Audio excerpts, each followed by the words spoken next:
Keraton Kacirebonan merupakan keraton paling kecil dan paling akhir dibangun di antara dua keraton pendahulunya, yaitu Keraton Kasepuhan dan Keraton Kanoman. Kacirebonan menyimpan kisah tentang peperangan antara Cirebon melawan Belanda di masa lampau. Keraton ini didirikan pada tahun 1808 oleh Pangeran Cirebon Amirul Mukminin. Beliau adalah putra mahkota Sultan Kanoman keempat, Pangeran Muhammad Khairuddin. Bisa dikatakan, Kacirebonan merupakan pecahan atau pemekaran dari Keraton Kanoman yang saat itu dalam masa kepemimpinan Pangeran Muhammad Khairuddin. Beliau memerintah dari tahun 1733 sampai wafatnya pada tahun 1797. Sebagai tempat bersejarah, Keraton Kacirebonan menyimpan berbagai benda pusaka dan keramat. Namun seiring berkembangnya zaman, kini barang-barang itu hanya menjadi saksi bisu atas perjuangan Cirebon melawan Belanda di masa lalu. Penasaran ingin melihat dan membuktikan kekeramatan berbagai pusaka yang ada di sana? Tim Selebritas Siang bersama Aden Bajai dan Anggra Putri Tania mendatangi keraton yang terletak di Jalan Pulasaren, Kecamatan Pakalipan, Cirebon itu. Neng Anggra, kalau di Cirebon itu ada 3 keraton. Ada Keraton Kanoman, Keraton Kasepuhan, dan yang kita datengin adalah Keraton Kacirebonan. Nah, katanya di sini banyak benda-benda pusaka yang bernilai sejarah. Tapi sebelumnya kita tanya dulu sama Pak Elang. Pak Elang Ian. Nah, itu dia orangnya. Assalamualaikum, Pak Elang. Ya. Ini kalau saya lihat Keraton Kacirebonan dibanding keraton yang lain ini yang paling kecil ya? Betul, keraton yang paling bungsu. Ya, kalau kita tarik ke belakang lagi itu masih ada keterkaitan dengan Kerajaan Mataram. Jadi adalah salah satu cicitnya Sunan Gunung Jati yang menikah dengan Putri Mataram, yaitu Putri Ragil Kuning. Nah, dari hasil pernikahan ini maka lahirlah ketiga putra yang kelak akan menjadi sultan yang ada di Cirebon. Usai berbincang sebentar di depan aula, berbagai pusaka bersejarah yang ada di dalam Keraton Kacirebonan semakin membuat penasaran. Tanpa buang waktu lagi, jelajah pusaka pun dimulai. Setelah melihat pedang peninggalan para panglima beserta para prajurit, gamelan berbungkus kain putih menarik perhatian. Saya tertarik sama ini, Elang. Ini ada gamelan yang ditutupin kain putih.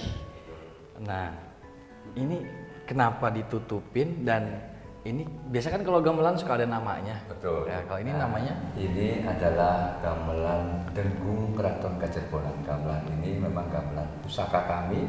Gamelan ini mempunyai fungsi untuk mendatangkan hujan, tentunya atas izin Allah Subhanahu Wa Taala. Dan kami punya 3 bilah. 3 bilah ini ada Raja Cakra.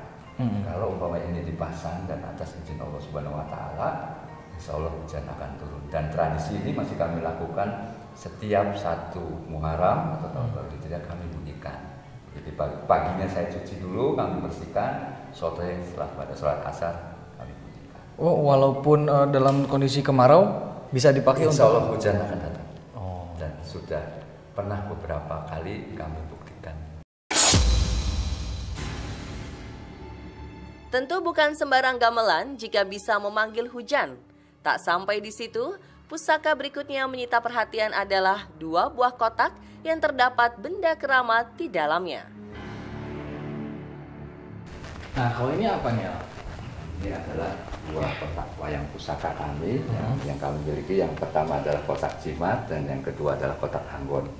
Kalau kotak jimat itu sama sekali tidak dipagerkan. Kalau kotak anggon minimal 1 tahun 1 kali, tiap malam 1 suro atau malam 1 Muharram kami pagerkan. Kebetulan 1 suro itu adalah lahirnya kota Cirebon. Dan 2 kotak wayang ini masih kami rawat, setiap 1 kliwon sekali atau 40 hari sekali dikeluarkan, diisis agar kulitnya itu tidak menempel satu dengan yang lain. Ini wayang. Neng Anggra, kalau dilihat dari energinya dari 2 tempat ini, 2 tempat wayang ini yang paling kuat ya, Mak? Sebenarnya dua-duanya juga lumayan kuat ya, apalagi ini kan hodamnya juga masih ada. Dan yang paling kuat itu ada salah satu wayang kulit yang memang bentuknya semar, itu yang paling kuat. Dan posisinya ada di sini. Oh, di sini. Iya.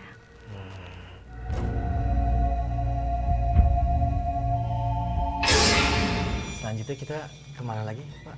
Sebelah sana mungkin ya. Di sini saya lihat ada. Oh ini nih. Oh ini. Ini gamelannya namanya Laras Pelo. Laras Pelo. Jenisnya siropo. Gamelan ini juga termasuk pusaka dan hanya dibunyikan pada waktu resepsi pernikahan putra putri sultan. Atau yang kedua apabila ada dawuh atau titah dari sultan, kami bunyikan gamelan ini. Ini usianya sama dengan Nenggung, kurang lebih 300 tahun sudah berjalan. Kalau menurut Neng Anggra dari gamelan ini sama yang di dalam lebih kuat?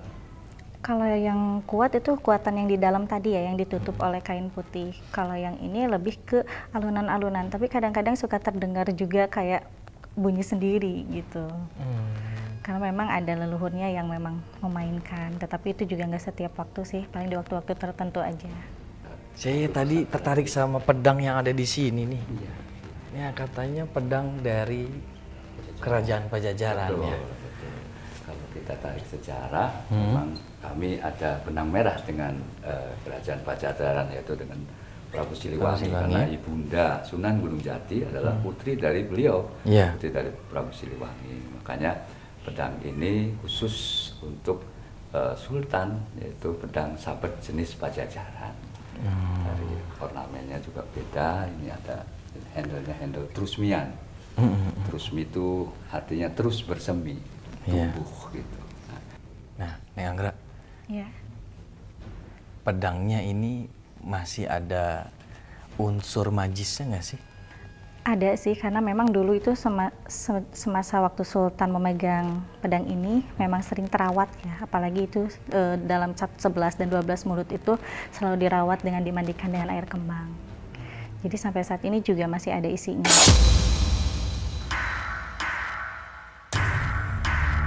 Puas melihat beberapa pusaka peninggalan lainnya, Aden dan Anggra melanjutkan langkah menuju Keraton Kasepuhan yang terletak tak begitu jauh dari Keraton Kacirebonan. Perhatian mereka kali ini tertuju pada sumur 7 yang terdapat di dalam area Keraton Pangkuwati. Konon, sumur-sumur yang terdapat di sana memiliki energi gaib yang bisa memenuhi keinginan manusia sesuai apa yang mereka kehendaki. Benarkah demikian? Kita sekarang ada di Keraton Kasepuhan nih, Neng Anggra. Dan ini kita di belakang, di Patilasan Pakungwati. Kalau di belakang sini ada patilasannya Pangeran Cakrabuana juga. Iya. Nah, kalau dari Neng Anggra, kira-kira melihat kekuatannya atau dari unsur magisnya gitu? Tadi sih begitu pas masuk ke Keraton Kasepuhan ini disambut ya sama beberapa pati yang memang ada di depan sana dan menyambut baik, dan tadi juga saya minta izin untuk bisa masuk ke dalam. Alhamdulillah diizinkan, dan memang di sini auranya positif ya. Cuman ada satu yang menarik sih di bawah pepohonan tua yang tadi itu, yang sekarang akan kita lihat. Di situ saya lihat ada pendaman ya berupa kayak batara karang. Oh, jadi kekuatan yang bagusnya ada di belakang kita itu tadi ya, bawah makam itu. Tapi benar emang itu patilasan dari Prabu Cakrabuana, Pangeran Cakrabuana? Iya betul, petilasan dari Pangeran Cakrabuana. Dan memang dari dulu sih sebelum keraton ini didirikan, pohon itu kan udah ada ya dari dulu. Dan batara karang tersebut juga memang udah ada dari dulu sebelum keraton ini didirikan. Oh, sampai saat ini tetap masih ada barangnya? Masih tetap ada, belum terjamah sama sekali. Oh gitu ya. Nah ini di belakang kita ini ada sumur upas nih, atau sumur soka. Kalau dari segi penglihatannya Neng Anggra, di sini ada apa?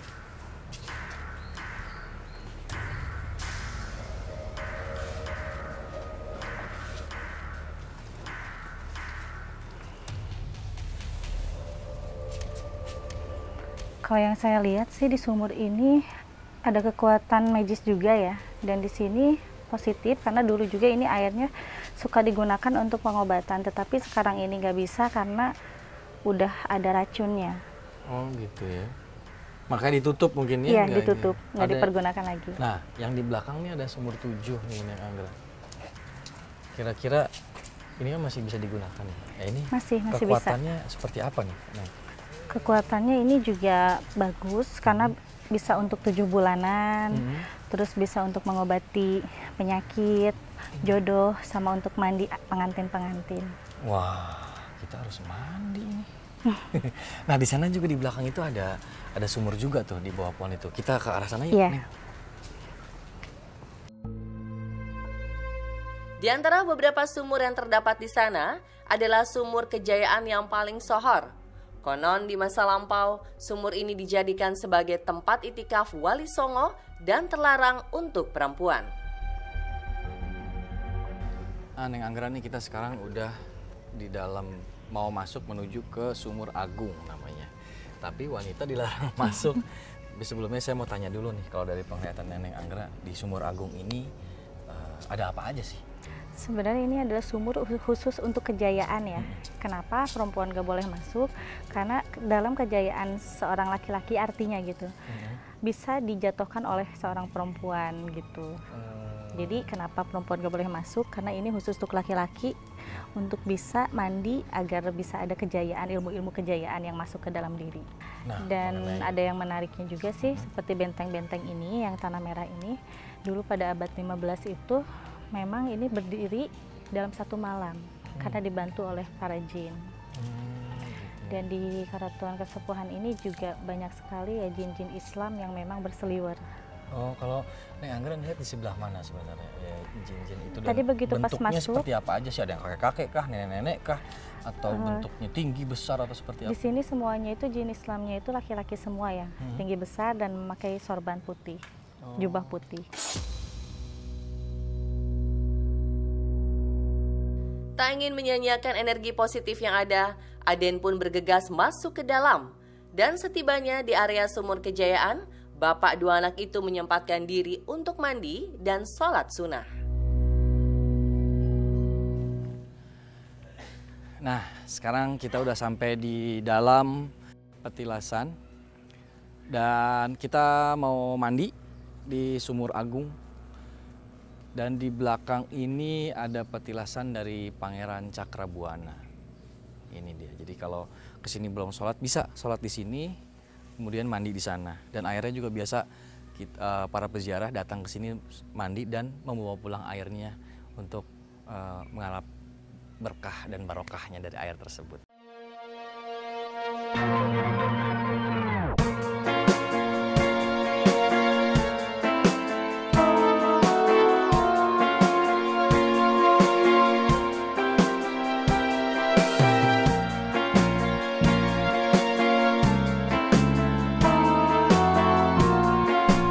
Bermunajat dan mendoakan para leluhur, kunjungan Aden dan Anggra pun usai. Sumur Kejayaan menutup wisata religi dan misteri di kota Cirebon kali ini. Alhamdulillah udah selesai mandi. Neng Anggra, saya udah selesai mandi. Kira-kira ada perubahan apa dari diri saya? Perubahannya lebih bercahaya ya. Alhamdulillah. Mudah-mudahan aja setelah mandi ini karomahnya masuk ya ke dalam tubuh, Amin. ke dalam diri. Ya Allah, ya Rabbal Alamin. Alhamdulillah, sepertinya kita semua udah ngebahas di sini dan sepertinya kita sudahi saja. Terima kasih buat semuanya. Mohon maaf kalau ada salah-salah kata. Kita jumpa lagi di episode selanjutnya di kota selanjutnya di tujuan yang berikutnya. Assalamualaikum warahmatullahi wabarakatuh.